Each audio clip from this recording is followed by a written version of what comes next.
Hello and welcome. This is Paul Sandhu from ScienceOfTheEnd.net. I'm sitting out here in a park in Winnipeg on a beautiful summer day in June.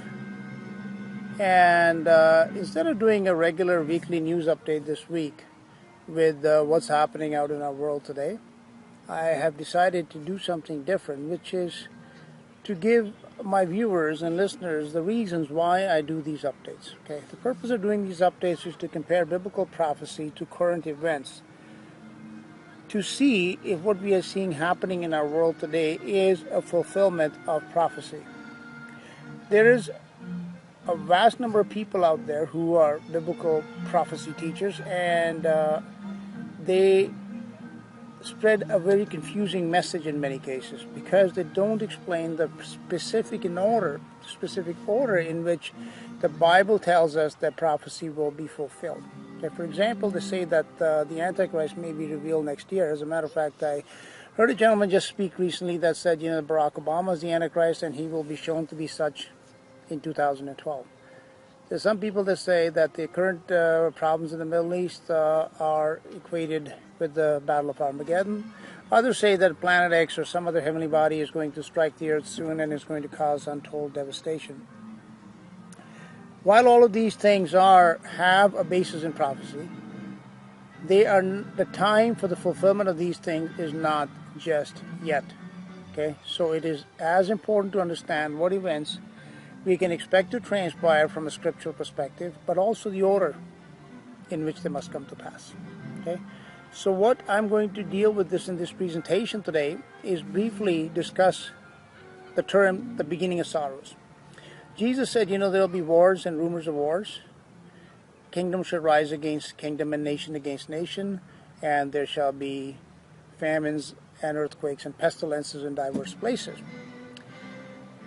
And he termed this that all these things are the beginning of sorrows. So the very first stage, first of all, it's important to understand that the end of the world is certainly going to come because the Bible prophesies it. God said it, so it's going to happen. Secondly, it is going to happen in a very specific order. The very first stage of these events, which can be termed the end of the world events, is going to be the beginning of sorrows, which deals specifically with warfare, famines, earthquakes, and related disasters, and pestilences or pestilential, infectious, deadly diseases. So I will show you that in the Bible there is some very specific and detailed information that has been given to us so that it removes doubt. So when we see these things happening, we know, okay, this portion of prophecy has been fulfilled, and what is next coming and how much more is left to be fulfilled. Okay, so the time of the Antichrist is not yet. The time of the earth being struck by projectiles, asteroids, or some other comets, etc., is not yet. The time of the Battle of Armageddon is not yet. So therefore, let us not focus on these things, which are not going to be happening next week or next year. Let us see what is coming maybe later this year and into next year. That is much more important. Because Revelation 6:8 tells us that some quarter of the earth's population is going to perish in the very first stage, in the beginning of sorrows. So if 25% of the earth's population, some 2 billion people, are going to be dead long before the Antichrist comes, why do we need to worry about the identity of the Antichrist? Okay, so I want to offer you my understanding. Whether you agree with me or not is up to you to go and study and see if what I'm saying is correct. I believe this is very, very vital information, both if you're a believer or a non-believer. Because if you're not a believer, but you see those things written in the Bible thousands of years ago coming to pass, that perhaps it will lead you to an understanding of the omnipotent God who alone is able to tell us of these things long in advance of their actually transpiring. So my website is ScienceOfTheEnd.net, and my blog is apocalypse2010.blogspot.com. It is linked from my website. And on this blog, I do frequent updates. So these news updates that I'm skipping this week, you can just go to my blog. You can see all the entries I've filled last week, and there'll be plenty of information about current events over there.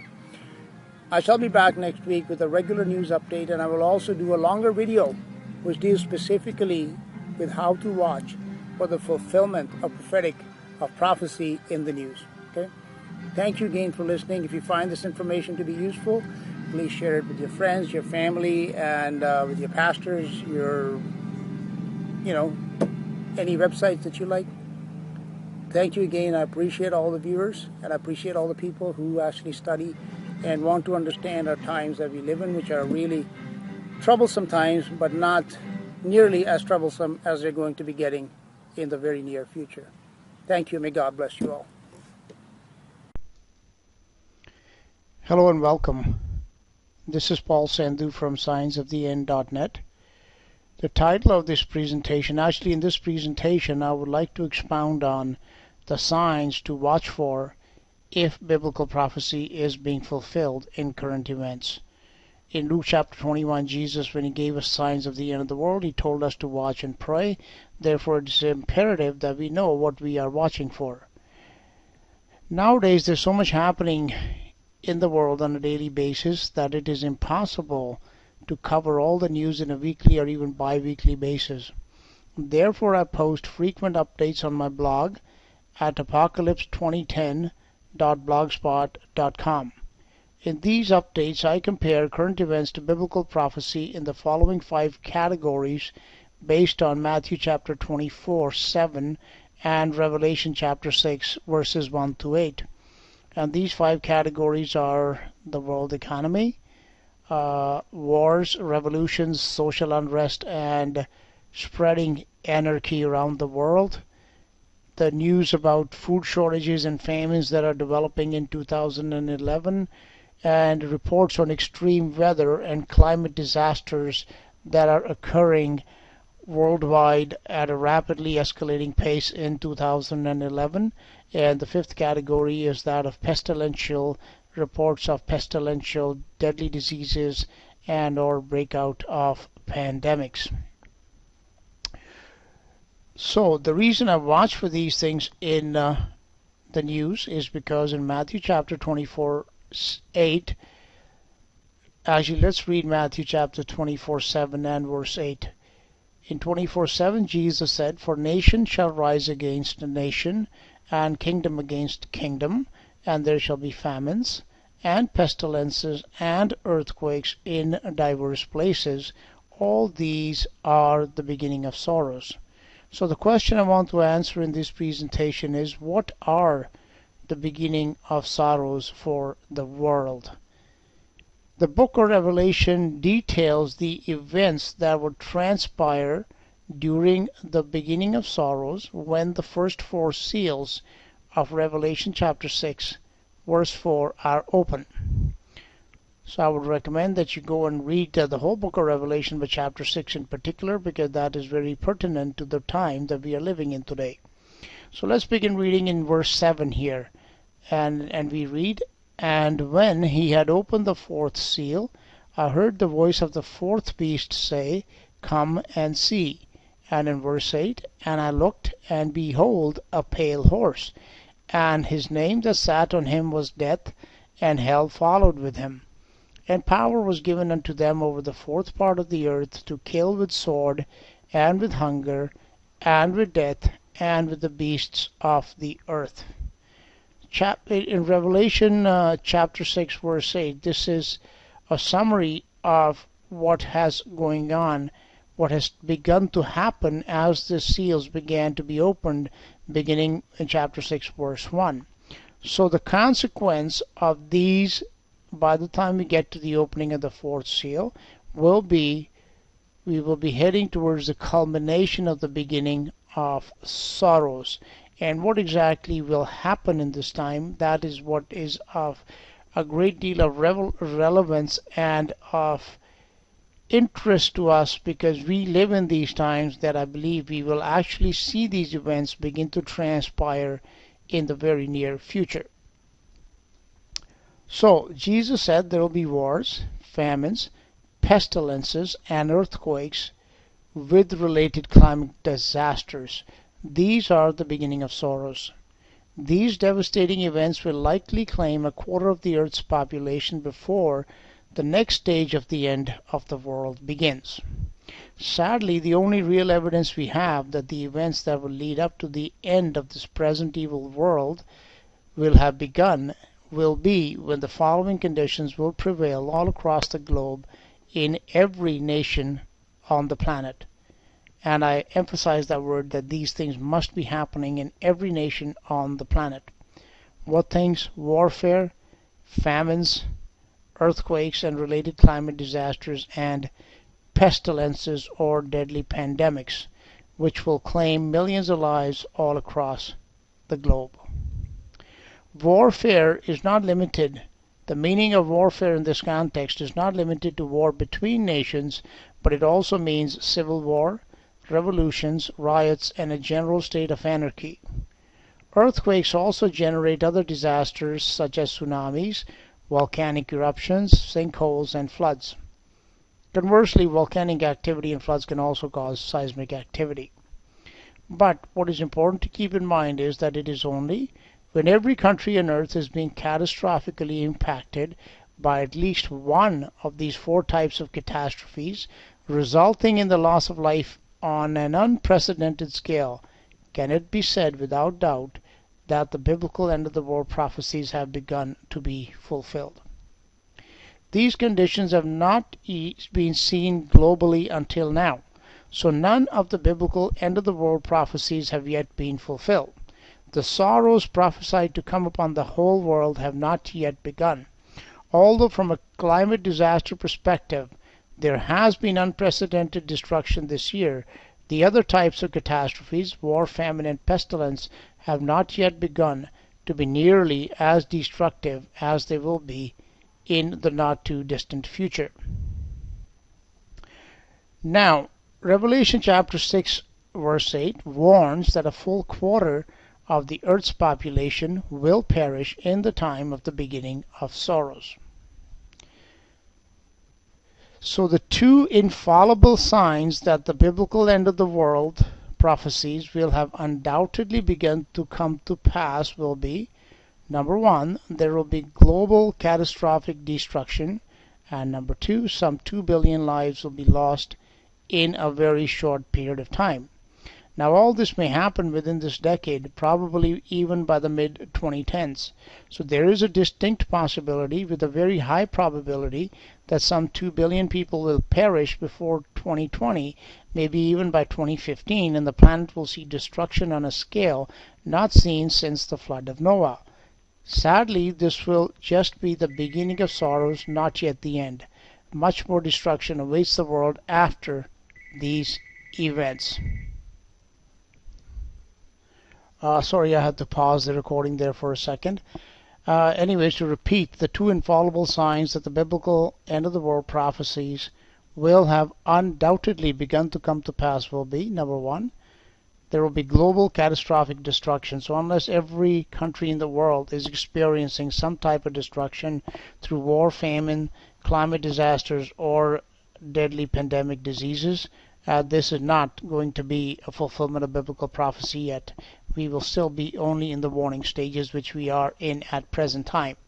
The second infallible sign that the end of the world, as prophesied in the Bible, has begun will be that some quarter of the earth's population will perish in a very short period of time. Then this may be upwards of 2 billion people that will die in the very first stage. Now all this may happen within this decade, probably by the middle of the 2010s.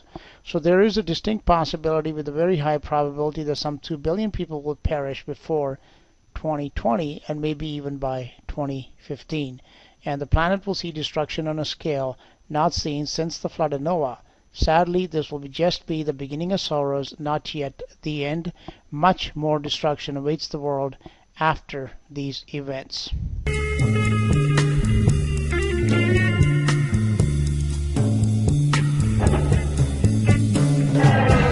There shall be wars and rumors of war. Nation shall rise against nation, destroying all creation. Super rockets and bombing jets. Riots will break out in the streets. The man will come down on your head with a club. Famine, starvation shall sweep the earth. People killing people. Hatred, murder, and fear shall linger in every heart. Earthquakes and missiles, falling bombs. Children will betray fathers and mothers. The end will be near. Then shall rise the Antichrist with a number for your forehead, 666, and a number for your wrist. And darkness shall fall across the face of the earth. The stars shall fall from the sky. The moon shall turn red. And if you name the name of Christ, you'll be killed.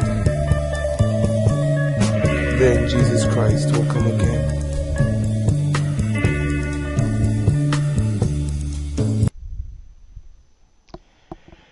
So it is in the stages that follow that devastation will come through cosmic bombardment of the earth by projectiles such as asteroids, through the sun burning excessively hot, through vegetation being destroyed and waters being poisoned. There is also a possibility of an alien invasion or an alien type invasion, or something that may be construed as an alien invasion, both from subterranean and suboceanic places and also from beyond the earth's atmosphere. The two witnesses will testify for 3.5 years, and the beast, the Antichrist, will be given power over all peoples for 3.5 years. The whore, Babylon the Great, will be judged, and the battle of Armageddon will be fought, and then Christ will return. Yes, all these things are in the Bible. They will happen, but not during the time of the beginning of sorrows. These things will happen in the middle of the sorrows and in the ending stages of the time of sorrows that is soon coming upon the whole world. So into mid-2011, I do not expect to see catastrophic destruction through such previously unseen means as we read about from Revelation, like big asteroids slamming into our ocean, etc.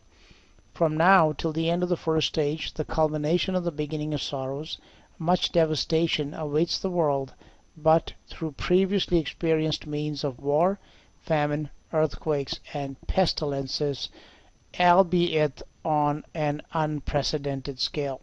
So please keep these things in mind as you watch the news.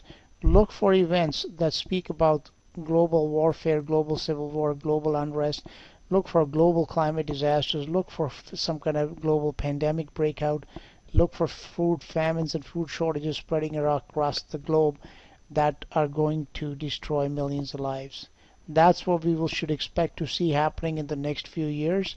This is what Jesus meant by the term the beginning of sorrows. So if this is the beginning stage, until this beginning is we are past the beginning, how can we expect to see events that are going to happen in later stages? How can we expect this Antichrist to arrive on the scene next year if these things have not yet claimed a quarter of the earth's population, as the Bible teaches us that they will? So we can see that the Bible clearly spells out the things that are going to happen and also the order in which they will happen. So I hope this will clarify for some of my viewers and listeners what they need to watch for, as this title up here tells you. The title underneath the title bar: wars, famines, earthquakes, pestilences, signs of end in the news. And these are the signs that we watch for. There's no need for us to waste our time looking for the identity of the Antichrist. There's no need for us to be looking for Planet X, etc., etc. Those things are yet in the future. So as I close, I'm going to play a full version of this song from which I played a little part just now in my presentation. And until next time, when I come back with another news updates, may God bless you all, and please keep watching and praying.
shall be wars and rumors of war.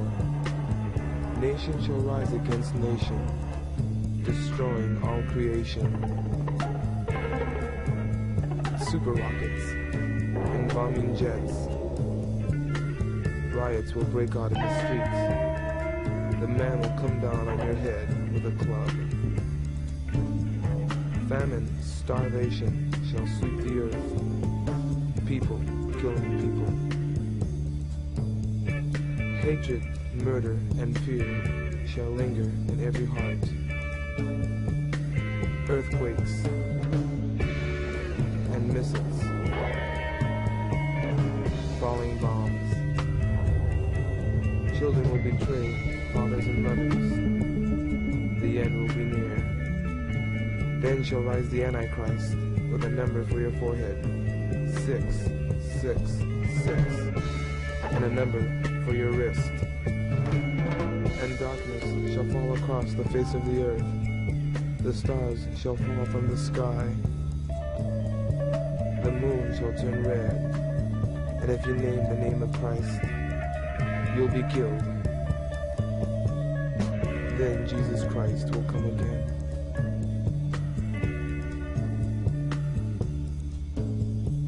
Rejoice!